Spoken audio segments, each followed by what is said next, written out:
ಈ ಬೇಸಿಗೆ ಕಾಲದಲ್ಲಿ ಈ ಥರ ಮಜ್ಜಿಗೆ ಸಾಂಬಾರು ಇದ್ದರೆ ಸಾಕು, ಅನ್ನದ ಜೊತೆ ಹಾಗೇನೂ ಕುಡ್ಕೊಳ್ಬೋದು. ಬೇರೆ ಬೇರೆ ವೆರೈಟಿಗಳಲ್ಲಿ ಮಜ್ಜಿಗೆ ಸಾಂಬಾರನ್ನು ಮಾಡ್ತಾರೆ. ಆದರೆ ಇವತ್ತಿನ ವಿಡಿಯೋದಲ್ಲಿ ನಾನು ತುಂಬಾ ಸಿಂಪಲ್ ಆದಂತಹ ಮಜ್ಜಿಗೆ ಸಾಂಬಾರು ರೆಸಿಪಿಯನ್ನು ತೋರಿಸಿದ್ದೀನಿ. ಹಾಯ್ ನಮಸ್ಕಾರ ಎಲ್ಲರಿಗೂ, ವೆಲ್ಕಮ್ ಟು ಮೈ ಚಾನಲನ್ನು ಯಾರು ಹೊಸದಾಗಿ ನೋಡ್ತಾ ಇದ್ದೀರಾ ಪ್ಲೀಸ್ ಚಾನಲನ್ನು ಸಬ್ಸ್ಕ್ರೈಬ್ ಮಾಡ್ಕೊಳ್ಳಿ. ಮಜ್ಜಿಗೆ ಸಾಂಬಾರು ಮಾಡೋದಕ್ಕೆ ಮೊದಲು ಮಸಾಲೆಯನ್ನು ಕುಟ್ಕೊಳ್ಬೇಕು. ಅದಕ್ಕಾಗಿ ನಾನಿಲ್ಲಿ ಸ್ವಲ್ಪ ಬೆಳ್ಳುಳ್ಳಿ, ಶುಂಠಿಯನ್ನು ತೊಗೊಂಡಿದ್ದೀನಿ, ಒಂದು 4-5 ಹಸಿಮೆಣಸಿನ್ಕಾಯಿ. ಇದನ್ನು ನಾನು ಕುಟ್ಕೊಂಡ್ಬಿಟ್ಟು ಪೇಸ್ಟನ್ನು ರೆಡಿ ಮಾಡ್ಕೋತೀನಿ. ಈ ಥರ ಕುಟ್ಕೊಳ್ಳೋದ್ರಿಂದ ಮಜ್ಜಿಗೆ ಸಾಂಬಾರಿಗೆ ಟೇಸ್ಟ್ ತುಂಬ ಸರಿಯಾಗಿ ಬರುತ್ತೆ. ಇಲ್ಲಿ ನಾನು 1 ಕಪ್ ಅಷ್ಟು ಗಟ್ಟಿಯಾದಂಥ ಮೊಸರನ್ನು ತೊಗೊಂಡಿದ್ದೀನಿ. ಇದನ್ನು ಒಂದು ದೊಡ್ಡ ಬೌಲಿಗೆ ಹಾಕ್ಕೋತಾ ಇದ್ದೀನಿ. ಹಾಕ್ಕೊಂಡ್ಬಿಟ್ಟು ಮೊಸರಿನಲ್ಲಿರುವಂತಹ ಗಂಟುಗಳನ್ನು ನಾವು ಮೊದಲು ಒಡ್ಕೊಳ್ಬೇಕು. ಈ ಥರ ನೀವು ಮಜ್ಜಿಗೆಯನ್ನು ಕಡ್ಕೊಳ್ಬೇಕು. ಈ ಥರ ಮಾಡ್ಕೊಂಡ್ಬಿಟ್ಟು ಈಗ ನಾನು ಇದಕ್ಕೆ 1 ಕಪ್ ಗಟ್ಟಿ ಮೊಸರಿಗೆ ನಾನು ಇಲ್ಲಿ 1.5 ಕಪ್ ಅಷ್ಟು ನೀರನ್ನು ಸೇರಿಸ್ಕೊಳ್ತಾ ಇದ್ದೀನಿ. ಎಷ್ಟು ತೆಳುವಾಗಿ ನಿಮಗೆ ಮಜ್ಜಿಗೆ ಸಾಂಬಾರು ಬೇಕು ನೀವು ನಿಮ್ಗೆ ಇಷ್ಟ ಬಂದಂತೆ ನೀರನ್ನು ಸೇರಿಸ್ಕೊಳ್ಳಿ. ನೀರನ್ನು ಸೇರಿಸ್ಕೊಂಡ್ಬಿಟ್ಟು ಇದು ಮಜ್ಜಿಗೆಯನ್ನು ನಾವು ಕಡಿಬೇಕು. ಎಷ್ಟು ಸರಿಯಾಗಿ ಕಡಿತಿರಲ್ಲ ಅಷ್ಟು ಟೇಸ್ಟಿಯಾದಂಥ ಮಜ್ಜಿಗೆ ಸಾಂಬಾರು ರೆಡಿ ಆಗುತ್ತೆ. ಈಗ ನಾನು ಇದಕ್ಕೆ ಒಂದು 3-4 ಟೇಬಲ್ ಸ್ಪೂನ್ ಅಷ್ಟು ಜೋಳದ ಹಿಟ್ಟನ್ನು ಹಾಕ್ಕೋತಾ ಇದ್ದೀನಿ. ನೀವು ಜೋಳದ ಹಿಟ್ಟಿನ ಬದಲಿಗೆ ಕಡಲೆ ಹಿಟ್ಟನ್ನು ಹಾಕ್ಕೊಳ್ಬೋದು. ಹಾಕ್ಕೊಂಡ್ಬಿಟ್ಟು ಈ ಮಜ್ಜಿಗೆಯನ್ನು ಇನ್ನೊಂದು ಸ್ವಲ್ಪ ಕಡಿಬೇಕು.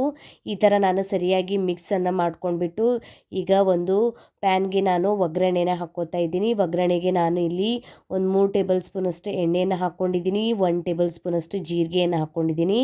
ಜೀರಿಗೆನ ಸ್ವಲ್ಪ ಜಾಸ್ತಿ ಹಾಕ್ಕೊಳ್ಳಿ, ಟೇಸ್ಟ್ ಸರಿಯಾಗಿ ಬರುತ್ತೆ ಮಜ್ಜಿಗೆ ಸಾಂಬಾರಿಗೆ. ಜೀರಿಗೆ ಈಗ ಬಿಸಿ ಆಗಿದ ಮೇಲೆ ಇದಕ್ಕೆ ನಾನು ಕರಿಬೇವು ಸೊಪ್ಪನ್ನು ಹಾಕ್ಕೋತಾ ಇದ್ದೀನಿ. ಕರಿಬೇವು ಸೊಪ್ಪನ್ನು ಹಾಕ್ಕೊಂಡ್ಬಿಟ್ಟು ಈಗ ನಾವು ಕುಟ್ಕೊಂಡಿರುವಂತಹ ಮಸಾಲೆಯನ್ನು ಹಾಕ್ಕೊಳ್ಬೇಕು. ಮಸಾಲೆಯನ್ನು ಹಾಕ್ಕೊಂಡ್ಬಿಟ್ಟು ಇದನ್ನು ಸ್ವಲ್ಪ ನಾವು ಫ್ರೈ ಮಾಡ್ಕೊಳ್ಬೇಕು.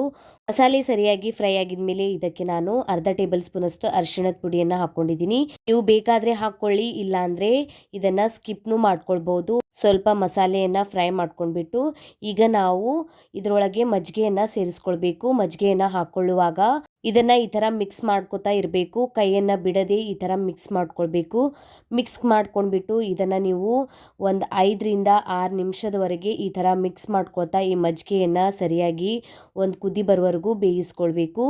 ಈಗ ನಾನು ಇದಕ್ಕೆ ಉಪ್ಪನ್ನು ಹಾಕ್ಕೋತಾ ಇದ್ದೀನಿ. ನಿಮ್ಗೆ ರುಚಿಗೆ ತಕ್ಕಷ್ಟು ಉಪ್ಪನ್ನು ಹಾಕ್ಕೊಂಡ್ಬಿಟ್ಟು ಈ ಮಜ್ಜಿಗೆ ಸಾಂಬಾರನ್ನು ರೆಡಿ ಮಾಡ್ಕೊಳ್ಳಿ. ಈಗ ನೋಡಿ ಒಂದು 5-6 ನಿಮಿಷ ಆಗಿದ ಮೇಲೆ ನಮ್ಮ ಮಜ್ಜಿಗೆ ಸಾಂಬಾರು ರೆಡಿಯಾಗಿದೆ.